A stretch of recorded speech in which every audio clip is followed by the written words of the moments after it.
The price of a slap at the airport was a downfall that would last a lifetime. My husband thought he was the king of the world when he struck my cheek to protect his mistress. He forgot that the plane tickets, the hotel, and every credit card in his wallet were in my name. The instant his hand hit my face, I decided that in the next instant, I would turn him into a beggar on the street. This is my story. A one-way ticket to hell for them. That morning, the atmosphere in Terminal 4 of John F. Kennedy International Airport was unusually cold. It was a stark contrast to Catherine's heart, which burned with an incandescent rage. She adjusted the thick, cream-colored coat that enveloped her. With her right hand, she pushed a cart carrying 2 large suitcases. Today was the day she had been waiting for the last 2 years. The winter vacation in Whistler, Canada, wasn't just a trip for her. It was a gift to herself after working relentlessly to build the catering and real estate business she inherited from her family. Catherine managed a faint smile behind her mask, imagining the snowflakes that would greet her in Whistler. She had prepared everything to perfection, from the business-class plane tickets to the lodging in a luxurious cabin and the list of gourmet restaurants to visit. But as she approached the meeting point near Gate B-22, the smile slowly vanished from her face. Her heart began to pound, not with anticipation, but with a sudden, overwhelming dread. There stood her husband, Michael, wearing the black leather jacket she had bought him just last week. Michael was not alone. Beside him, his mother sported a gaudy faux fur shawl around her neck. But it wasn't the presence of her mother-in-law that made Catherine's blood boil. It was the figure of the young woman standing with them. It was Jessica. Catherine only knew her as a former co-worker of Michael's, whom he often referred to as just a friend. Jessica, in a tight pink sweater, was clinging to Michael's arm, letting out a flirtatious laugh. Catherine stopped the cart a few feet away from them, took a deep breath to calm the turmoil in her chest, and approached. The sound of the cart's wheels made the 3 of them turn their heads. A flicker of surprise crossed Michael's face. However, he quickly replaced it with a placid and serene expression, as if nothing were out of place. His mother, on the other hand, shot her a sharp, inquisitive glare, scanning her from head to toe. Jessica, for her part, let go of Michael's arm and put on a face of feigned innocence. With a voice she struggled to keep calm, Catherine asked what was going on. Why were they all there with large suitcases? Michael, with a light tone that belittled Catherine, replied that he had decided to take his mother and Jessica on vacation.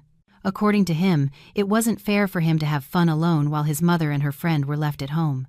Catherine's mouth fell open, incredulous at the reason she was hearing. She reminded Michael that this trip was planned as quality time for the 2 of them, to repair their marriage, which had grown distant lately. The mother-in-law interjected with her characteristic shrill voice. She accused Catherine of being a cheap and ungrateful wife. According to the mother-in-law, Catherine had plenty of money but was calculating with her in-laws.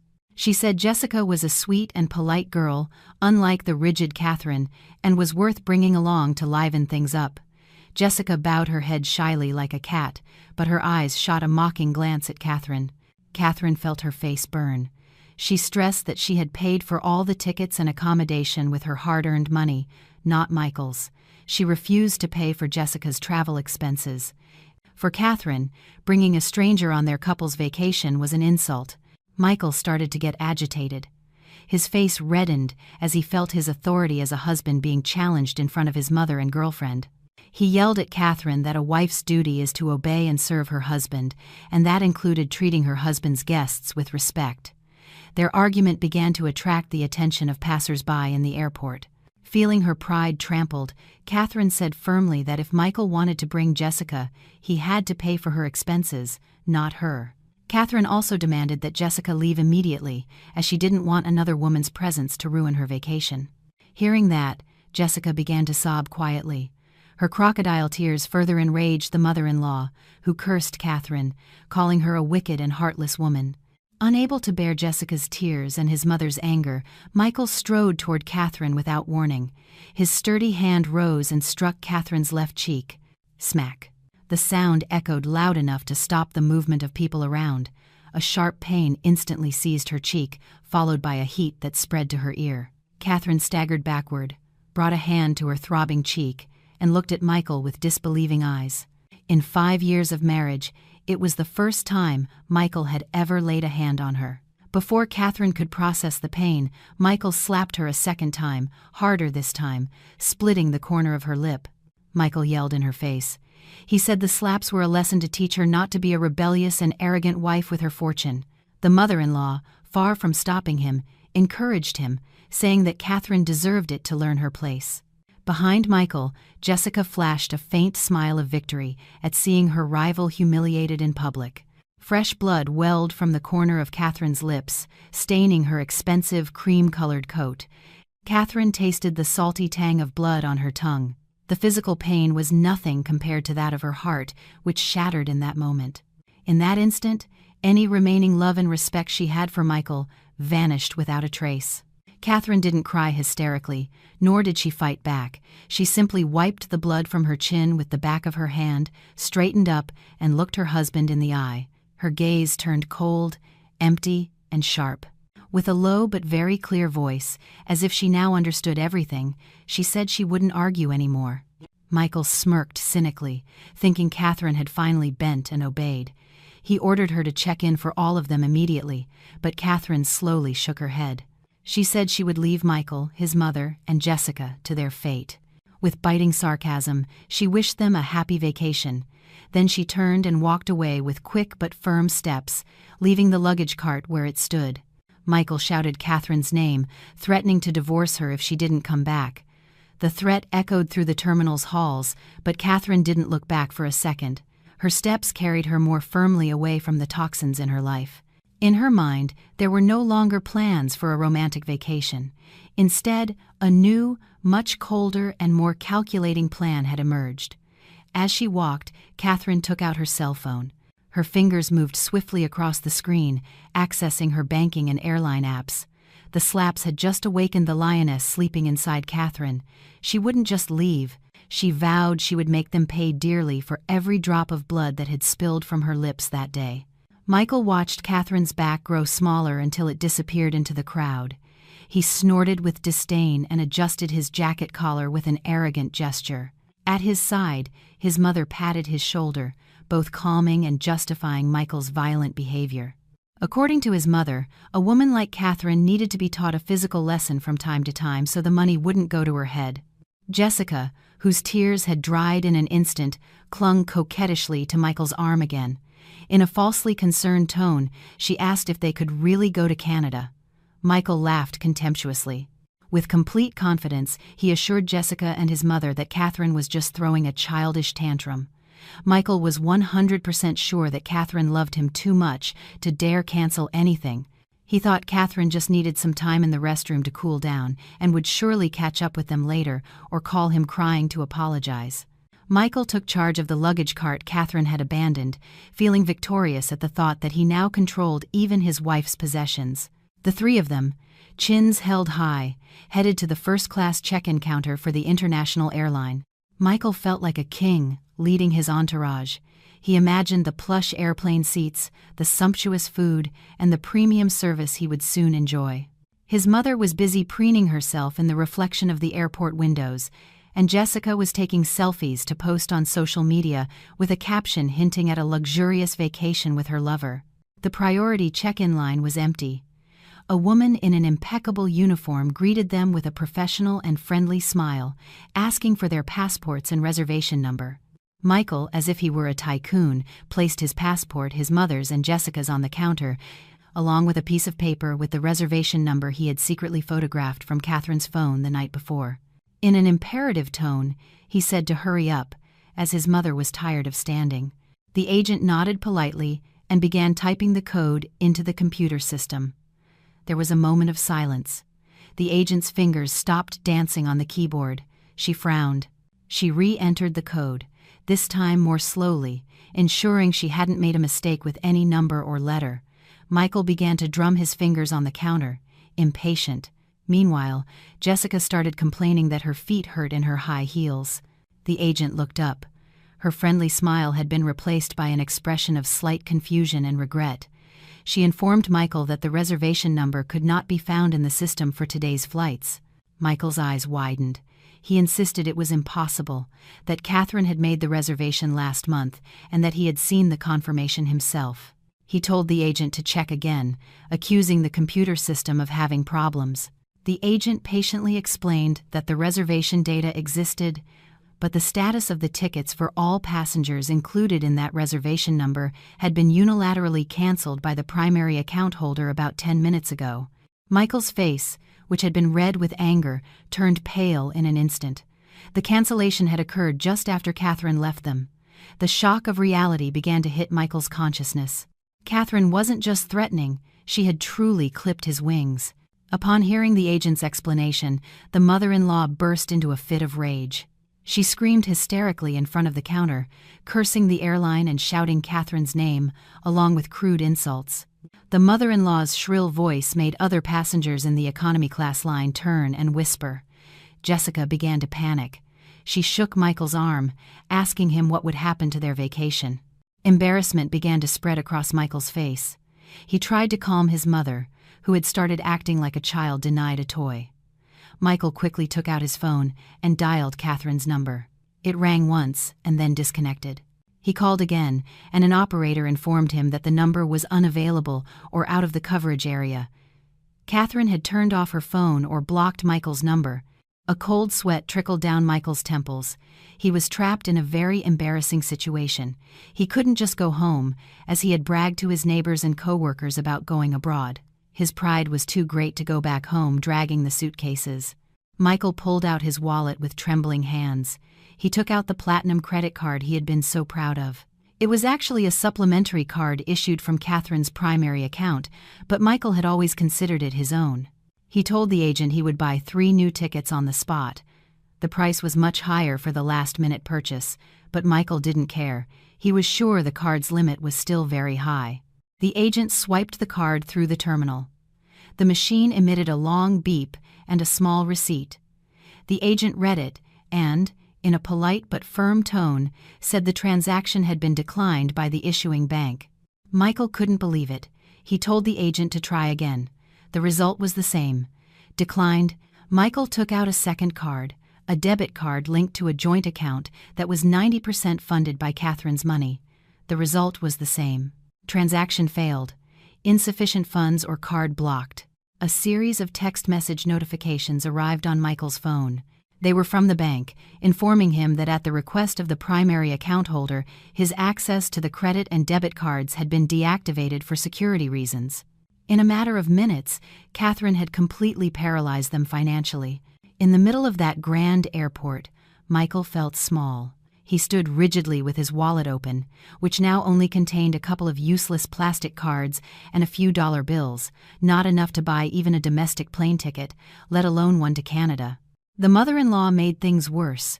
She began to wail, accusing the airport staff of conspiring with her daughter-in-law to mistreat an old woman. Airport security officers began to approach as the scene she was making disturbed the peace. Jessica abruptly let go of Michael's hand. Her sweet face had soured. She demanded Michael do something and not embarrass her like this. Jessica had to get on a plane today, no matter what. Michael tried to open his mobile banking app to check his personal balance, which he had been slowly saving from the allowance Catherine gave him. The number that appeared on the screen left him helpless. The balance was $0. Apparently, Catherine, using a power of attorney Michael had signed in the past without reading the contents, had reclaimed all the funds she had transferred to his personal account. The 3 of them now stood helplessly by the check-in counter. The large suitcases, which once seemed imposing, now looked like a heavy burden mocking their impotence. People in line began to look at them with disdain and disgust, especially after hearing the mother-in-law's rude screams. Michael felt his world collapsing. He had no tickets, no money, and no way to contact Catherine. The vacation of his dreams had turned into a nightmare before the plane even took off. In the distance, Michael thought he saw the ghost of Catherine smiling coldly, enjoying the ruin that had just begun.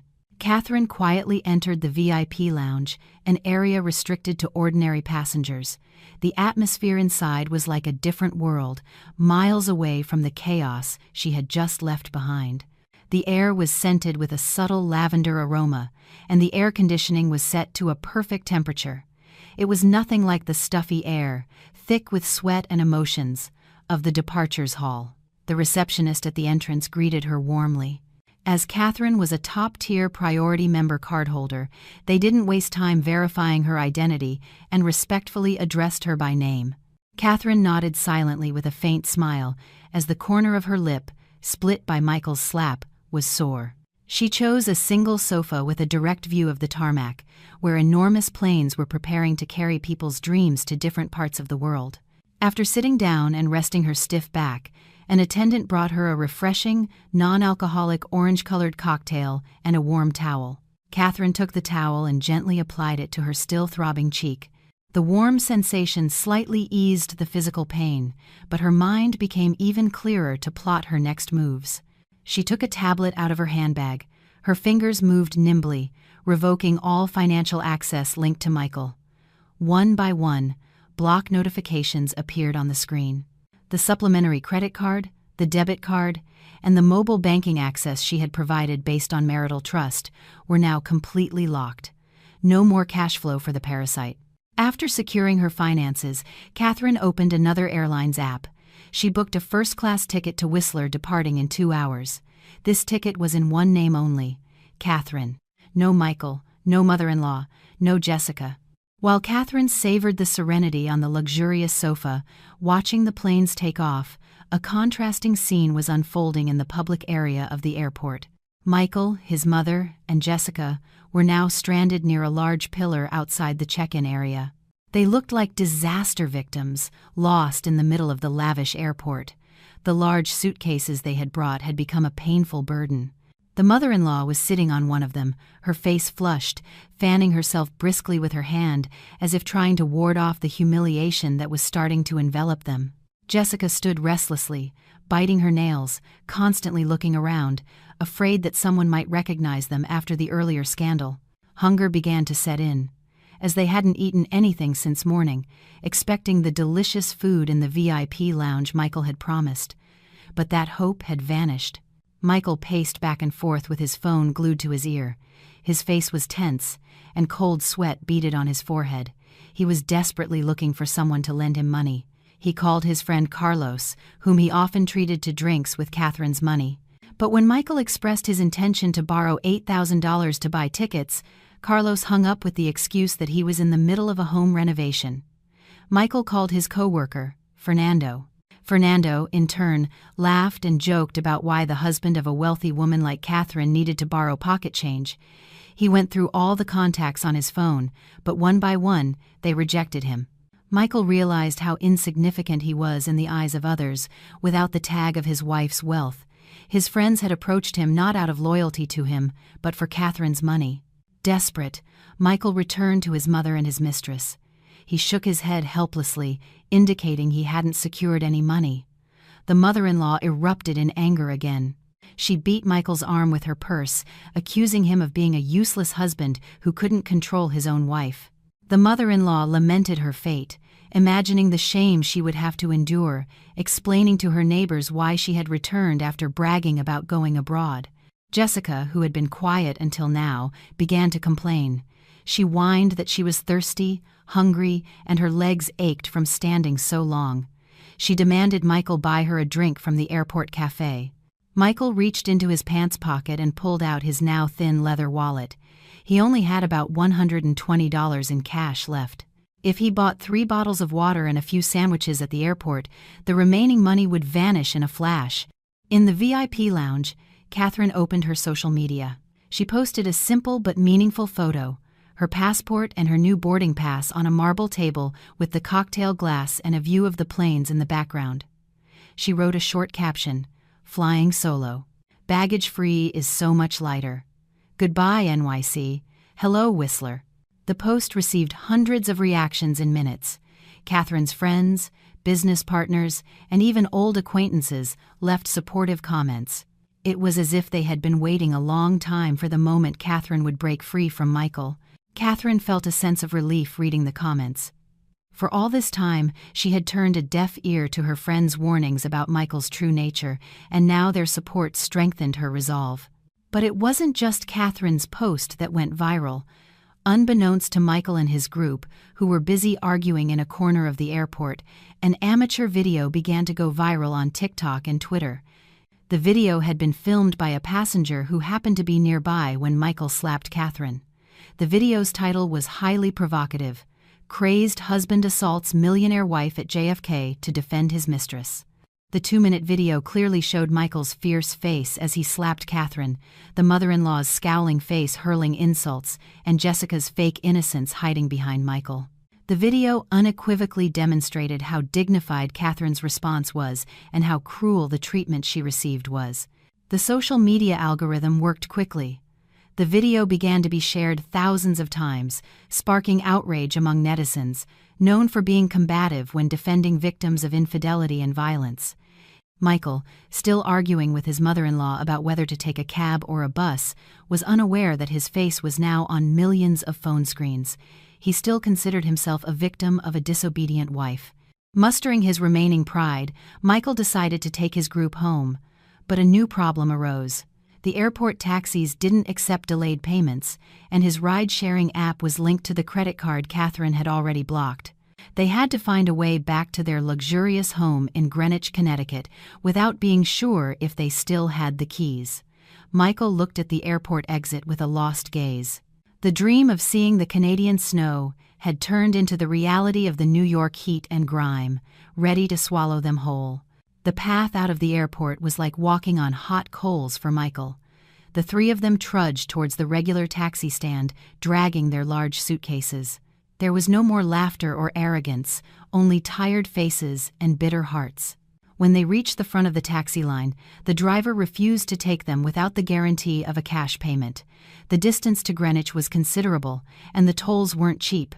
Reluctantly, Michael took off the chronograph watch from his wrist. It was a high-end replica he had bought to show off. He offered it to an unlicensed driver, soliciting fares in a corner. After a humiliating haggle, the watch sold for a mere $400. It was enough for the cab and tolls, but with nothing left over. They finally climbed into an old sedan whose air conditioning barely worked. Michael sat in the front seat next to the driver, while his mother and Jessica squeezed into the back. The atmosphere in the car was suffocatingly silent, broken only by the noisy engine. Jessica, bored and seeking validation, pulled out her phone to check social media.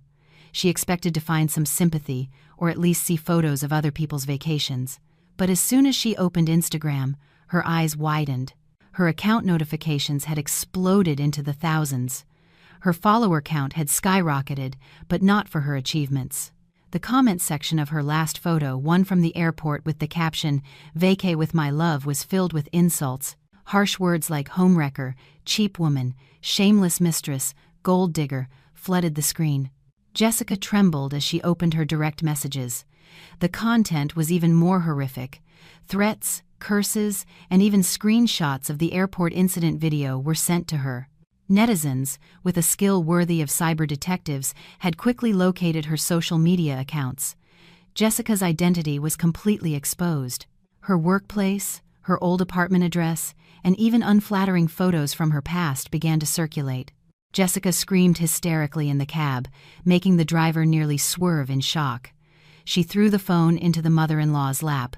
The bewildered old woman picked it up and read the comments. Her aged face turned pale. Not only Jessica, but the Facebook account the mother-in-law used to show off to her bridge club friends was also under attack. On old photos of the mother-in-law with Catherine, netizens commented, "Devil mother-in-law and old witch." The mother-in-law's reputation in her neighborhood had collapsed in an instant. The veil of the wise matriarch she had built was torn, exposing her flaws to the public. Michael immediately opened his own phone. His situation was much worse. His identity as an abusive husband had already spread across several high-reach gossip accounts. The video of the slap had been replayed millions of times in slow motion, showing just how cruel he had been.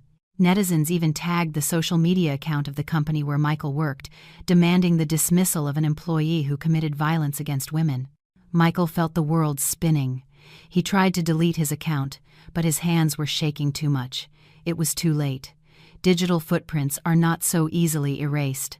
Across the world, or more accurately, in the sky on a connecting flight, Catherine activated the first-class Wi-Fi service. She watched the commotion unfolding back home with a smile of cold satisfaction. She didn't need to hire an army of trolls or spend money to attack Michael. Karma and Michael's own stupidity had mobilized the masses. Catherine decided to do a short Instagram live stream. She adjusted her scarf and, without filters so the bruise on the corner of her lips was clearly visible, she greeted her followers. "Hello everyone," she said in a soft but firm voice. "Thank you for your prayers and support. I'm okay. I'm going to a place where I can find peace again. This wound on my face," Catherine continued, gently touching her cheek, "will heal, but the wound of betrayal will probably take longer. I just want to tell you to never be afraid to leave a place that hurts you, even if it means flying solo." The live stream was watched by tens of thousands simultaneously. Public sympathy poured out for Catherine. In the comments section, many lawyers offered free legal assistance, many women shared similar stories, and the moral support was overwhelming. Catherine ended the stream gracefully, without once insulting Michael, which ironically made his image even worse, painting him as a man who had hurt a woman as good as Catherine. Back on the highway outside New York City, in the hot cab, Michael's phone rang. The name Mr. Davies appeared on the screen. Michael's heart skipped a beat. Mr. Davies was his direct boss and a close friend of Catherine's late father. With sweaty hands, Michael answered the call. Mr. Davies's voice on the other end was cold, firm, and unforgiving. "Michael," the boss's voice boomed even through the phone. "I just saw the video that's circulating. What a disappointment. Our company does not tolerate acts of violence, especially against one's own wife. Keeping someone like you on could damage the company's image." "Mr. Davies, this is a misunderstanding. Can I explain?" Michael tried to interrupt. "There's nothing to explain," Mr. Davies cut him off. "The video evidence is clear. As of this moment, you are fired in disgrace. The official termination letter has been sent to your email, and a copy to your home address. Don't bother setting foot in the company again. I've already instructed the security team to bar you from entry. And one more thing, return all company assets by courier before tomorrow, or I will report you for embezzlement." The call was unilaterally disconnected. Michael dropped the phone to the car floor. He sat stunned, his gaze fixed on the traffic ahead. Fired. He had just lost his only source of personal income at a time when he didn't have a single dollar. He was in debt and hated by the entire country. In the back seat, his mother was still crying over her reputation, and Jessica was busy deleting her photos while cursing the netizens. The three of them were in a metal box, speeding towards total ruin. Meanwhile, the wife they had hurt was flying high above the clouds, leaving them to rot in the consequences of their own actions. The old cab pulled up in front of a tall black gate that separated the public road from the expansive grounds of a luxurious Mediterranean-style villa. A fine drizzle was beginning to fall, and the smell of wet earth filled the air. It was as if nature itself was either crying or laughing at the fate of the three disheveled humans who had just stepped out of the car. Michael paid the driver with the last of his money, dismissing him without a single cent for a tip. As the taxi's wheels pulled away, a suffocating silence enveloped them. Before them stood the castle they had always been proud of, the place where Michael felt like a king and his mother the Queen Dowager. But something was different today. The garden lights, which normally switched on automatically on a cloudy day, were off, and the house appeared completely dark, in contrast to the brightly lit homes of the neighbors. Michael approached the digital lock panel embedded in the gate pillar. With a movement that had become muscle memory, his fingers keyed in his date of birth, the password that for years had been the key to his earthly paradise. A long, low-pitched beep sounded, followed by a rapid blinking of a red light. "ACCESS denied." Michael frowned. He thought he had mistyped it out of nervousness. He tried again, this time more slowly, pressing each number firmly. The result was the same. The red light flashed again, mocking his efforts. Michael began to panic. He tried the backup password, his mother's birthday, then their wedding anniversary. All failed.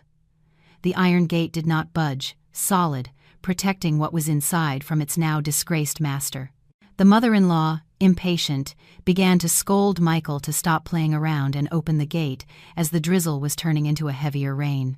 Jessica, her makeup starting to run, stood with her arms crossed, shivering. Her eyes fixed on a pile of cardboard boxes stacked carelessly outside the fence, next to the security guard's booth. The pile was precariously covered with a blue tarp to protect it from the damp, but the edges were splattered with mud. A bad feeling crept into Jessica's mind. She tapped Michael's arm and pointed to the pile with her chin.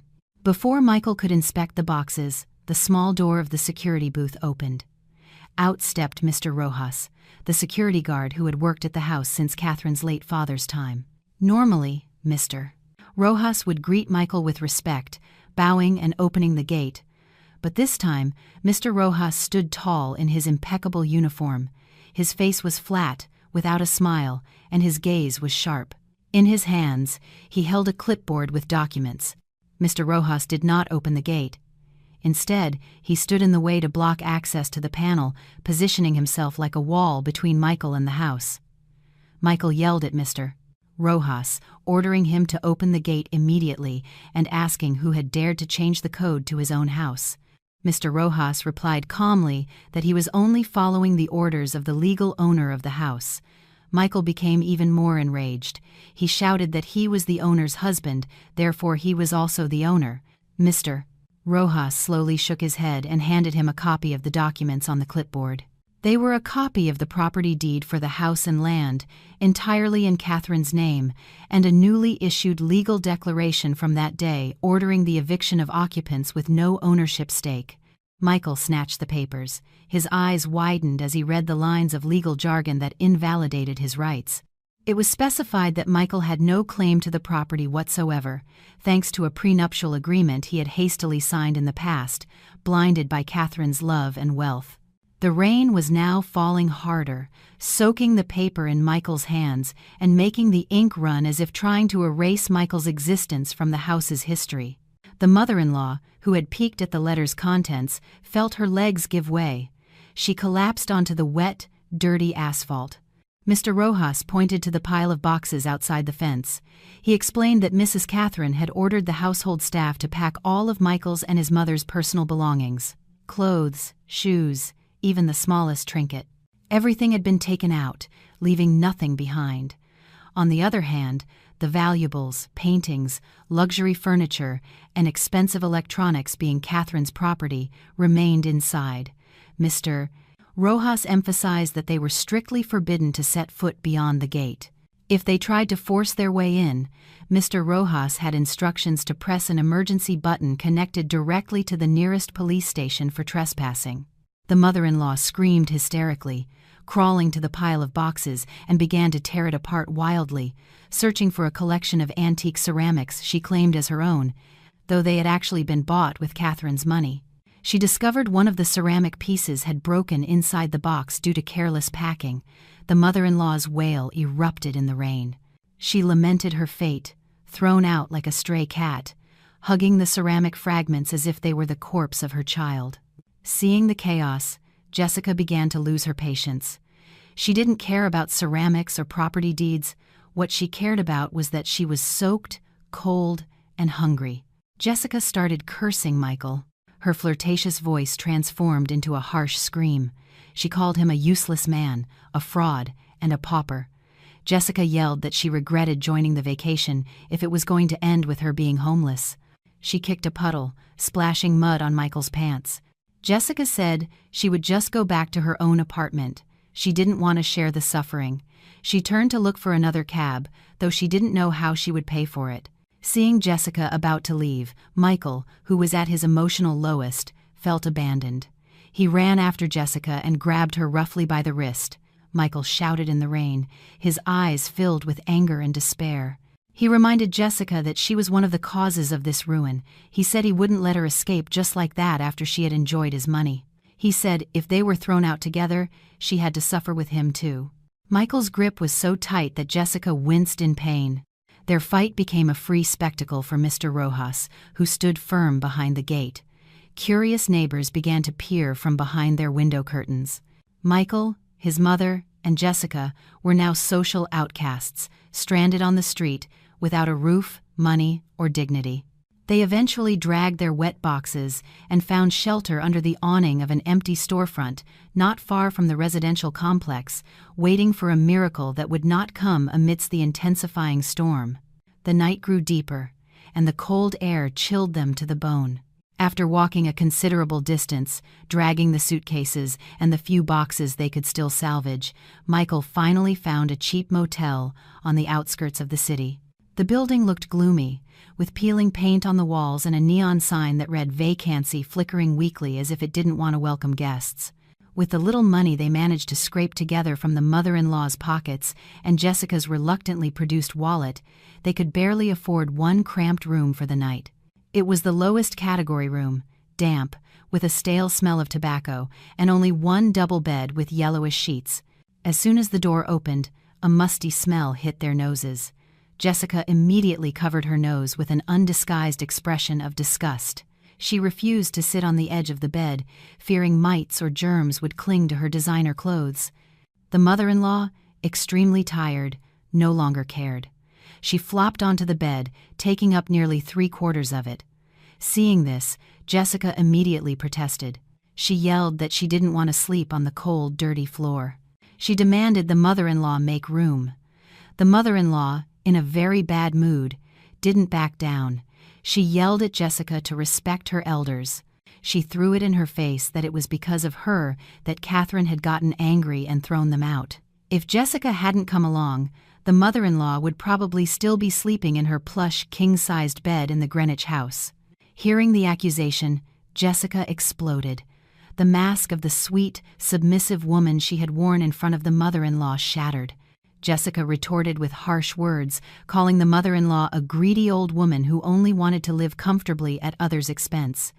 Jessica said the mother-in-law had also enjoyed the money Michael gave her, so she shouldn't hypocritically blame her. A shameful fight over sleeping space broke out.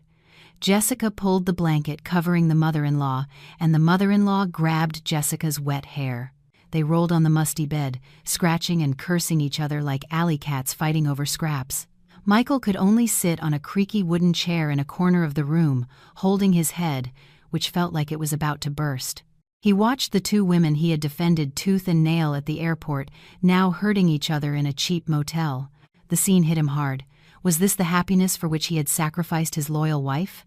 Amidst the uproar, Michael's gaze fell on an old rotary phone on the wall near the dresser with the broken mirror. A crazy idea crossed his mind. Maybe, just maybe, Catherine still had some compassion left. Maybe her heart would soften upon hearing Michael's pleading voice. Michael approached the phone. He realized he couldn't make an international call directly from the motel phone without a deposit, but he remembered he had an international calling card he had bought for work, the code for which he kept in his wallet. With trembling hands, he dialed the access code and then Catherine's personal cell number, which he knew by heart. The phone rang. Michael's heart pounded. 1 ring, 2 rings, 3 rings. Michael was about to hang up in despair, but suddenly he heard a voice. "Hello?" Catherine's voice was clear, calm, and in the background, he could hear the crackling of firewood, the sound of a fireplace. A lump formed in Michael's throat. He could picture Catherine sitting on a leather sofa in a warm wooden cabin in the Whistler Mountains, perhaps with a cup of hot chocolate in her hand. Outside, the snow would be falling beautifully, such a stark contrast to Michael, in a smelly room with the screams of his mother and Mistress in the background. "Catherine, it's me!" Michael's voice was hoarse and sounded pathetic.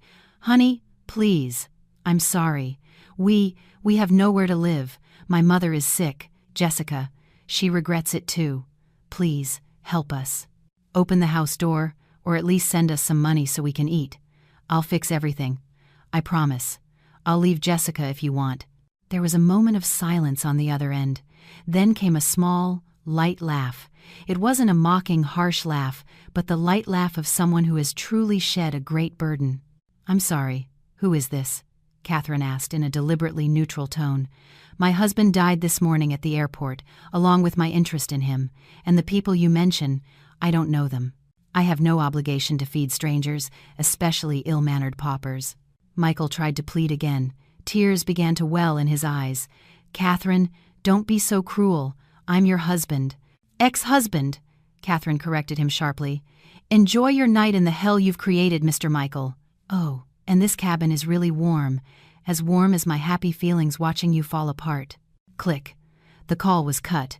The monotonous dial tone sounded like the death sentence for Michael's last hope. He slowly hung up the receiver. His body slid to the cold floor. Meanwhile, on the bed, the fight between the mother-in-law and Jessica had ceased due to exhaustion. The mother-in-law had finally fallen asleep in a fetal position, clutching her purse and snoring loudly from physical and mental exhaustion. Jessica sat on the edge of the bed, her eyes red and swollen, a look of hatred fixed on Michael's back. She had overheard the phone call. She had heard Michael was willing to leave her for Catherine's money. Jessica's heart froze. She realized there was no love here, only self-interest.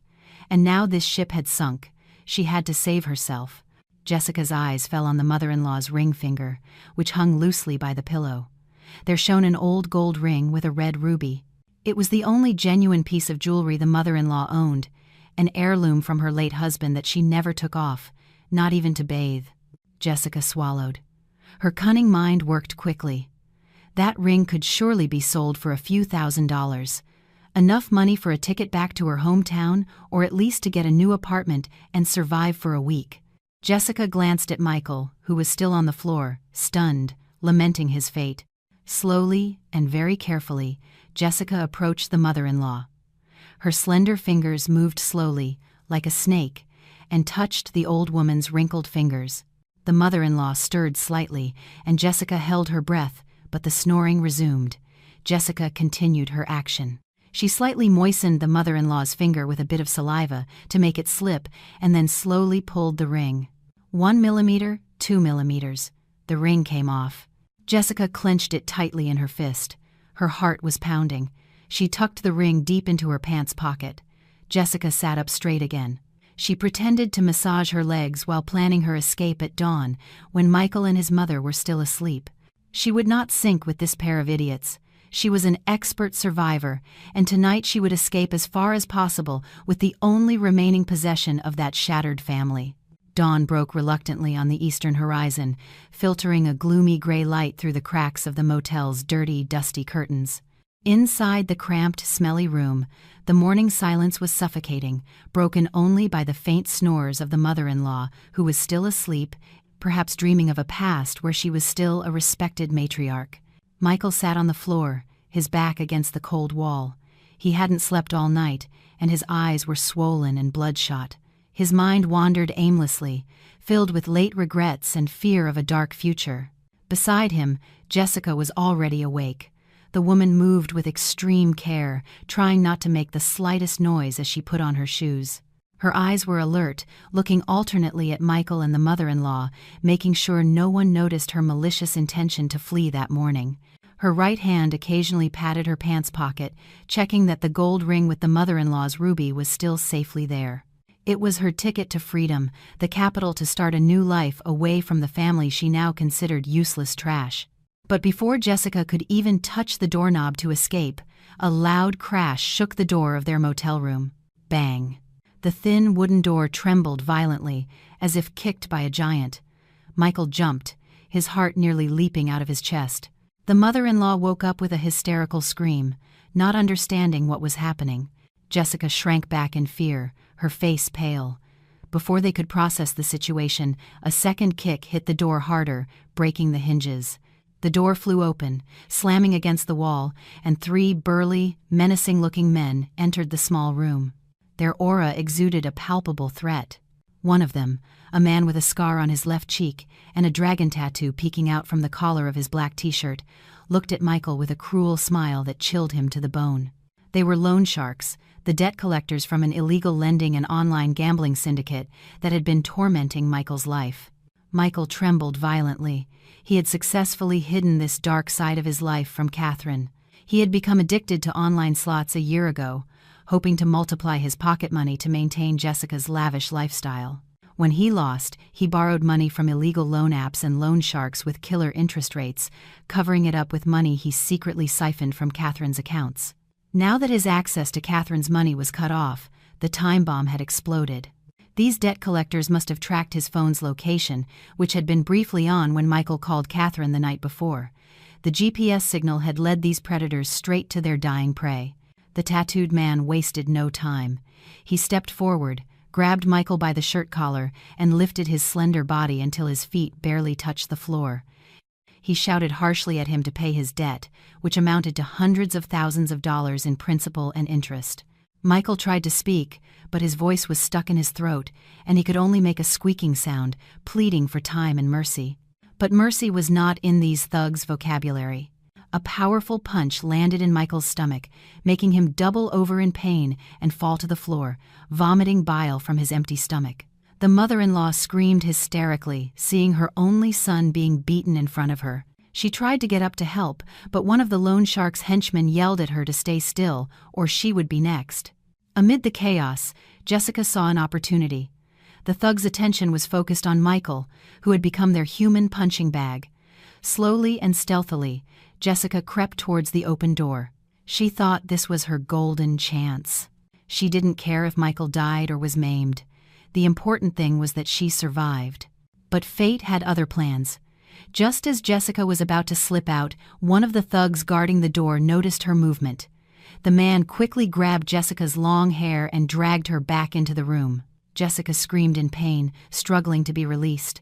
During the struggle, the man grabbed her wrist and felt a hard object inside her pants pocket. Suspecting the woman was hiding something valuable, the man forcibly searched her pocket. Out came the gold ring with the ruby. The man held it up mockingly. "You think you can pay off even the interest on Michael's debt with this?" he asked. The mother-in-law's eyes widened upon seeing her precious ring, the relic of her late husband, which should have been on her ring finger, now in the hands of a thug, taken from Jessica's pocket. The revelation hit the mother-in-law with the force of a lightning bolt. The woman she had praised as the ideal daughter-in-law and defended to the death in front of Catherine was actually a thief. The mother-in-law's fury overcame her fear. She got up from the bed and lunged at Jessica with sharp nails. She didn't care about the thugs surrounding her. Her only goal was to destroy Jessica. In that small room, a tragic and ironic scene unfolded. Michael groaned in pain under the thug's boots, while his mother and mistress fought on the bed. The mother-in-law pulled Jessica's hair, calling her a thief and a whore. Jessica, cornered, did not back down. She scratched the mother-in-law's face, screaming that she was a stupid old woman who deserved to be cheated.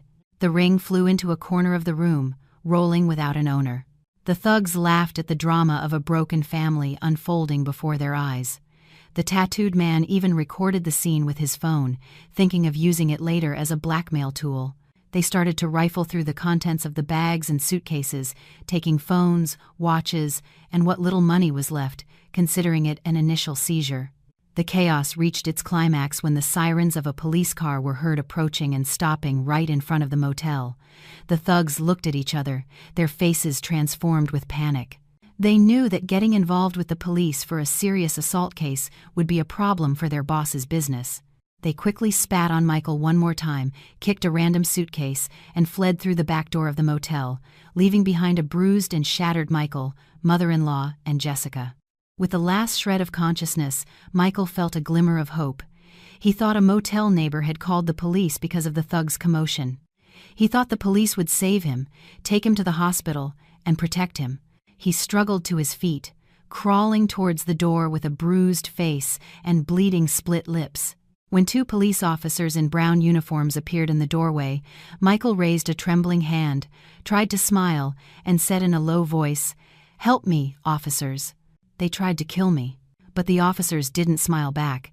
Their faces were cold, firm, and devoid of empathy. One of the officers took out an official document and a pair of silver handcuffs that glinted in the morning sun. The officer read a sentence that turned Michael's last hope to dust. "Michael Johnson, you are under arrest for domestic violence against your wife, Catherine Hayes. This is based on the complaint received, the medical report, and the video evidence that has circulated. You have the right to remain silent. Anything you say can and will be used against you in a court of law." Michael's jaw dropped. His brain couldn't process the information. What had arrived was not rescue, but a cold prison cell. Behind him, the mother-in-law, her face full of scratches from Jessica's nails, looked at the police in terror. Jessica, sitting in a corner of the room clutching clumps of torn-out hair, also turned pale. Another officer entered and said that the mother-in-law and Jessica also had to accompany them to the station to give statements as eyewitnesses, and that if it was proven they had benefited from the proceeds of Michael's crime, they could face charges of complicity or receiving stolen property. That morning ended with Michael being led out of the motel in handcuffs, under the gaze of the other motel guests and curious neighbors who had gathered. Instead of going to the airport for a winter vacation, he limped towards a patrol car that would take him to a cold, suffocating cell. The sky above him was darkly overcast, as if the gates of mercy were closing for a husband who, for a momentary pleasure, had betrayed the sincere heart of his wife, and now that act had become a deadly poison. Time passed slowly, like water dripping in a cave. 3 months had passed since the incident at the airport and the arrest at the sordid motel. Today was Michael's sentencing day. The courtroom in the Manhattan Criminal Courthouse was exceptionally cold. The air conditioning hummed monotonously, spreading a smell of disinfectant and a suffocating tension. Michael sat at the defendant's table. His bright orange prison jumpsuit contrasted sharply with his now dull skin and emaciated body. His hair, once always impeccably styled with expensive gel, was now roughly shorn. His face was gaunt, and the dark circles under his eyes revealed the poor quality of sleep behind bars. He kept his head bowed low, not daring to look towards the public gallery. The courtroom doors opened, and the atmosphere changed in an instant. Catherine entered, accompanied by a team of top lawyers, famous for never having lost a major case. Catherine's appearance was stunning, completely different from the bruised and bloodied woman at the airport 3 months ago. She wore an elegant navy blue suit jacket paired with a softly patterned silk scarf. Her face glowed with health, radiating the aura of a successful woman who had reclaimed her power. There was no trace of sadness in her eyes, only a serenity as vast as the ocean, ready to engulf her opponent. She walked with her back straight and sat gracefully in the victim's witness box, as if the wooden court bench were her queen's throne. The judge banged his gavel, starting the trial. The witnesses were called one by one. Here began the true drama of betrayal, a spectacle of cornered rats biting each other to survive. The first witness to be called was the mother-in-law. The old woman limped to the stand. She looked much older than her age. Her gray hair was no longer dyed, and her clothes were humble. When the prosecutor asked her about the incident of violence at the airport and if she was aware of her son's habitual violent behavior, the mother-in-law did something that broke Michael's heart into 1,000 pieces by shedding crocodile tears. The mother-in-law testified under oath that she was just an old, helpless, and ignorant mother. She claimed that Michael had forced her all this time to hate Catherine. "I was afraid of my son, Your Honor," the mother-in-law sobbed with a trembling voice, dramatized to the fullest. "Michael has a terrible temper. If I didn't follow his wishes to hate Catherine, he would yell at me. I actually loved Catherine, but I was being coerced by Michael. He forced me to go to the airport and insult Catherine. I am a victim of an ungrateful son, Your Honor." Michael stared at his mother with wide eyes. He wanted to scream and deny all those lies. He wanted to remind his mother that she was the one who always whispered in his ear that Catherine was cheap, that a wife should obey, that Catherine's money was his right. But his lawyer pressed his shoulder, signaling him to keep quiet. Michael felt a pain sharper than the punches from the thugs. His own mother, the person he had defended even by hitting his wife, was now discarding him like trash to avoid justice as an accomplice to psychological violence. Instead of defending the son who had sacrificed everything for her, the mother-in-law chose to save her own wrinkled skin. The next witness was Jessica, the ex-co-worker and mistress who had been the source of it all. Jessica entered with her head bowed, dressed in modest and simple clothes, trying to create an image of an innocent and lost woman. Jessica's testimony was equally devastating. Before the judge, Jessica stated that at first, she didn't know Michael was a married man. A lie so big it made Catherine crack a cynical smile from her seat. She said Michael had introduced himself as a wealthy divorcee looking for a life partner. "I was deceived, Your Honor," Jessica said in a low voice. "Michael promised me a life of luxury and trips abroad. I didn't know the money was the result of exploiting his wife. If I had known, I would never have wanted him. I am also a victim of this man's lies." Jessica placed all the blame on Michael. She denied having participated in escalating the situation at the airport. She denied having insulted Catherine. She painted herself as a naive girl who had fallen for Michael's manipulation.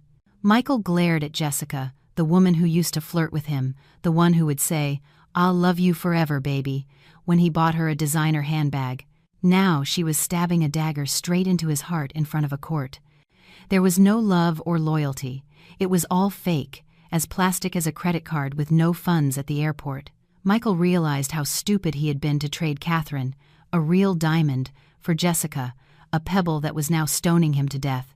When it was Catherine's turn to give her additional testimony, the atmosphere instantly became silent. Catherine did not scream, did not cry, did not curse. She simply presented a thick folder of documents to the judge. It wasn't just evidence of domestic violence, it was new evidence of something much more serious: embezzlement of company assets. It turned out that while in Canada, she had ordered a team of independent auditors to investigate the finances of the real estate company inherited from her father, where Michael held the position of operations manager. The audit results were appalling. It was discovered that Michael had embezzled millions of dollars from the company's funds over the past 2 years, falsifying supplier information and inflating renovation costs. The money was used to fund Michael's online gambling addiction and the lifestyle of Jessica and his mother, Mr. Davies, the company's CEO and Catherine's uncle, also testified as a prosecution witness in this embezzlement case. "This is no longer a domestic matter," Catherine said, looking the judge in the eye calmly but sharply. "This is a pure crime. The defendant has not only caused me physical harm but has stolen the rights of my employees, manipulated my family's trust, and destroyed the company's integrity. I am not seeking revenge, but the most equitable justice so that there are no more victims." Michael slumped in his chair, powerless. A cold sweat ran down his back. He knew his life was over. The domestic violence case alone could put him in prison for years. With the large-scale embezzlement case added, he would probably rot in a cell for the rest of his youth. He looked around the room. His mother averted her gaze, pretending to rummage through her purse. Jessica stared at the floor, avoiding his gaze. And Catherine looked directly at him. It was no longer a look of love or hate. It was the look one gives to a pathetic, pitiable stranger. The judge banged his gavel, declaring a recess to deliberate the verdict, but the aura of defeat had already completely enveloped Michael. As the officers led him back to the temporary holding cell, Michael crossed paths with Catherine in the hallway. Michael wanted to open his mouth, wanted to apologize, wanted to beg, but his tongue was stuck to the roof of his mouth. Catherine stopped for a moment, just a few feet from him. The scent of her perfume floated gently, the scent of success he could no longer reach. "You know, Michael," she whispered in a low voice, and her voice was like the winter wind that chills to the bone, "I might have died for you before.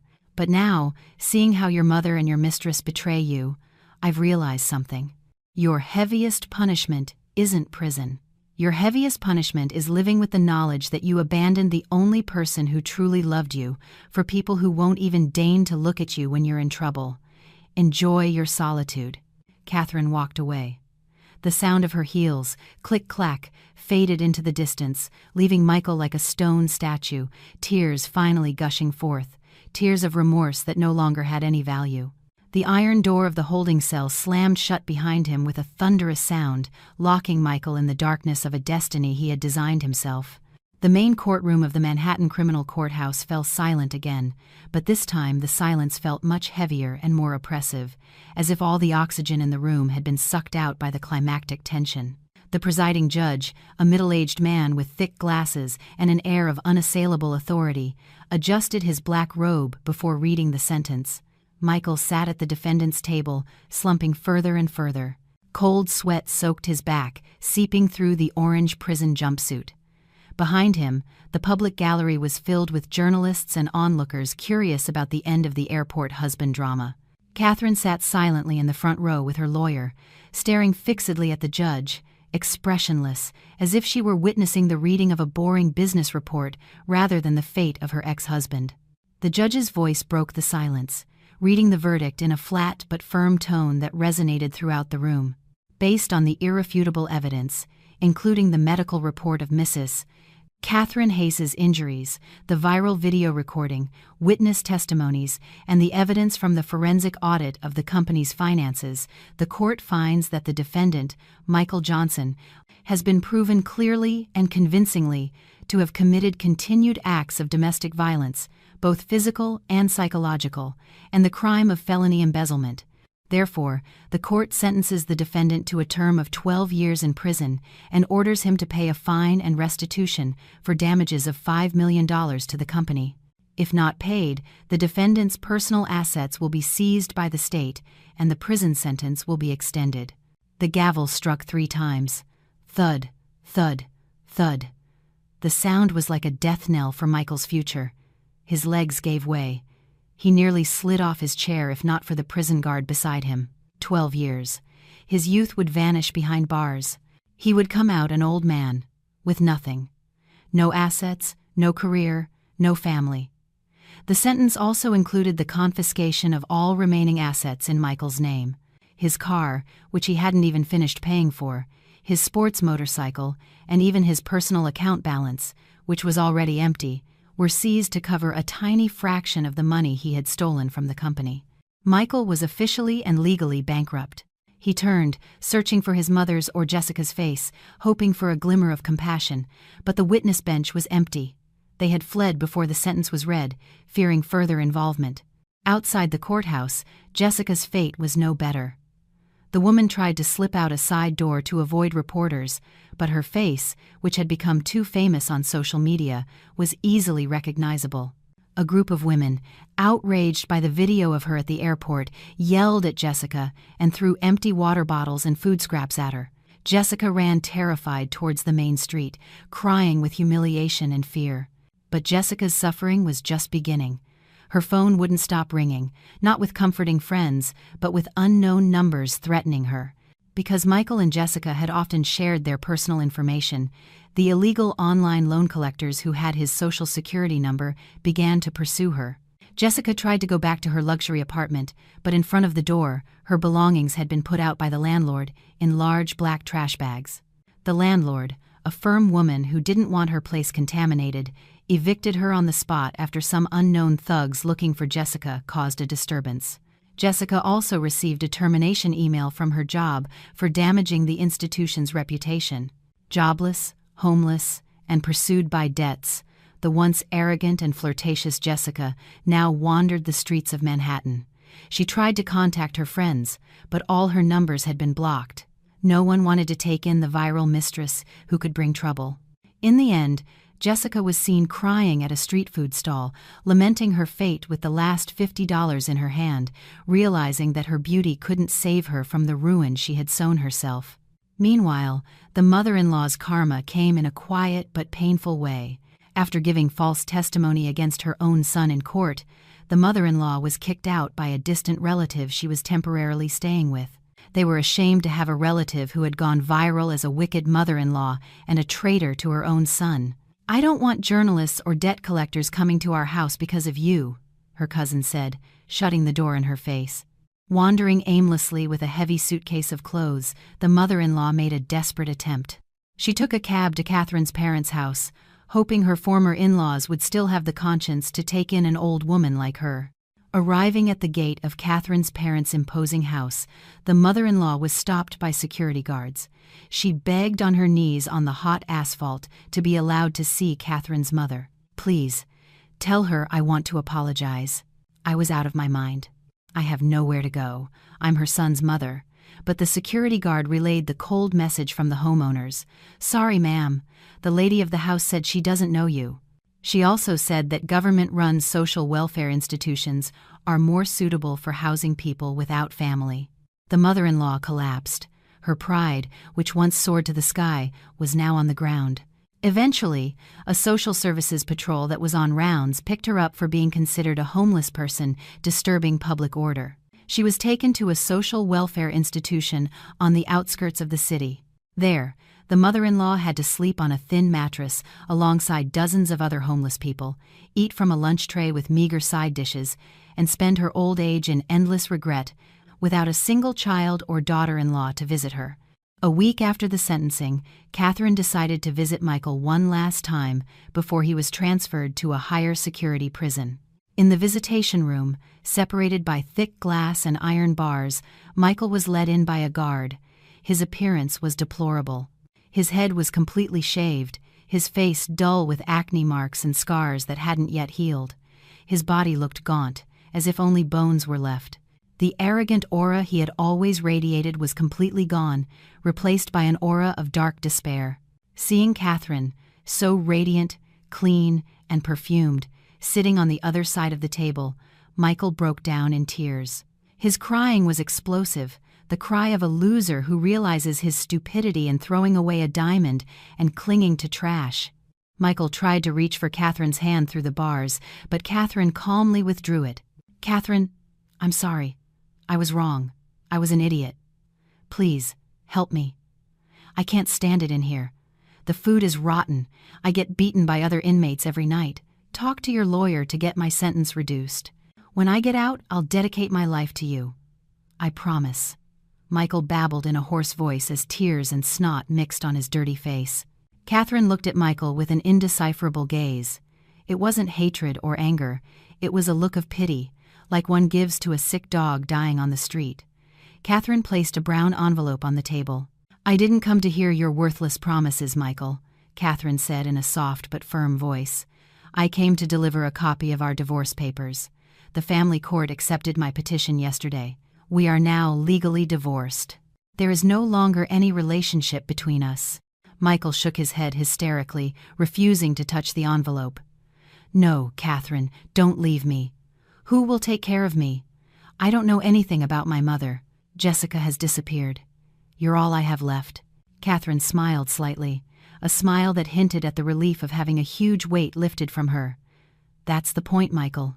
You are alone now because of your own choices. You abandoned a sincere wife, exploited a greedy mother, and cheated with a materialistic woman. Now enjoy the harvest of what you have sown." Catherine stood up and adjusted her jacket. She looked Michael in the eyes one last time, deeply. "Thank you, Michael. Your slap at the airport that day was the best thing you ever did for me. That pain woke me up from a long dream. If it weren't for that slap, I would probably still be living as a foolish wife, feeding a parasite like you. Now, I am free." Catherine turned and walked towards the exit without looking back again, even as Michael screamed her name until he was hoarse and was forcibly dragged by the guards back to his dark cell. Catherine stepped out of the prison building and took a deep breath of the free air. The normally gray New York sky seemed unusually blue and clear that day. Justice had been served. Karma had collected its price, and the old book had been firmly closed. There were no more grudges weighing on her heart, only a vast relief, as wide as the future that now stretched before her. 6 months had passed since the storm of her life had raged and passed.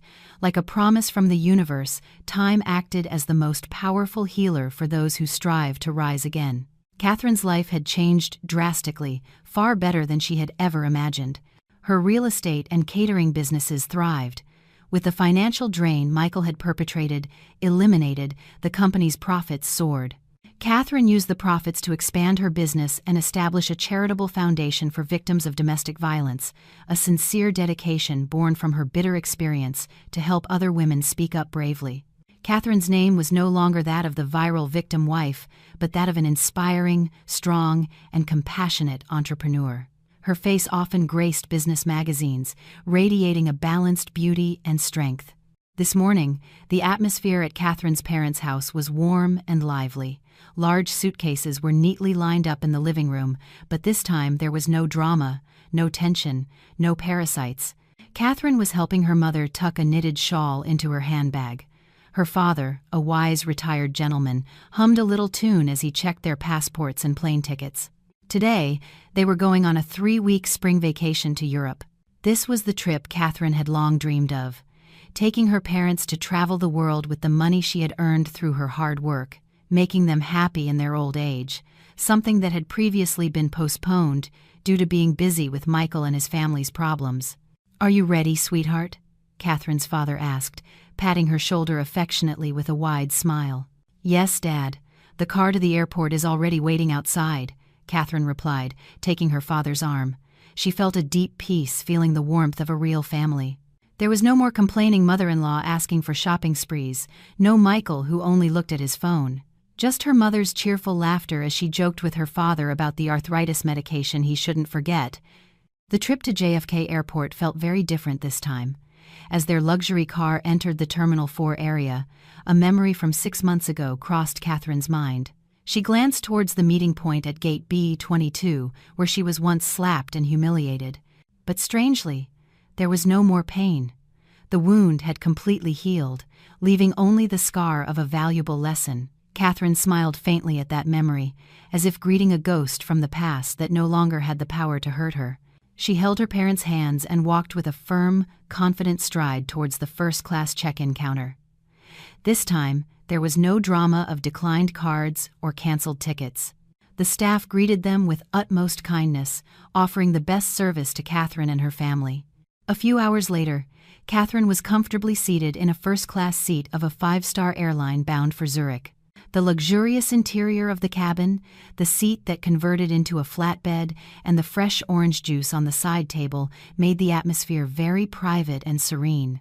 Her father and mother were sitting across the aisle, enthusiastically pressing the buttons for the advanced features of their seats like little children. Catherine looked at them with eyes full of happy tears. This was true happiness, sharing wealth with the people who truly love us, unconditionally. As the plane began to taxi towards the runway, Catherine, out of boredom, turned on the television screen in front of her to look for something to watch. She switched to a national news channel. Suddenly, a breaking news story caught her attention. The news headline was written in large letters on the screen: "High-profile prisoners transferred to maximum security prison." Catherine was about to change the channel, but she recognized a familiar figure on the screen. The news camera focused on a line of prisoners with their hands and feet shackled, boarding a ferry bound for an infamous prison island. Among the line of rough-looking inmates was the figure of a gaunt man with a shaved head and sunken face. It was Michael. He looked extremely old and frail, limping as he walked due to the weight of the chains. His face was dirty, and his eyes stared blankly at the ground, as if the soul inside that body was already dead. Beside him, another inmate gave him a rough shove on the shoulder, and Michael could only accept it submissively, not daring to resist.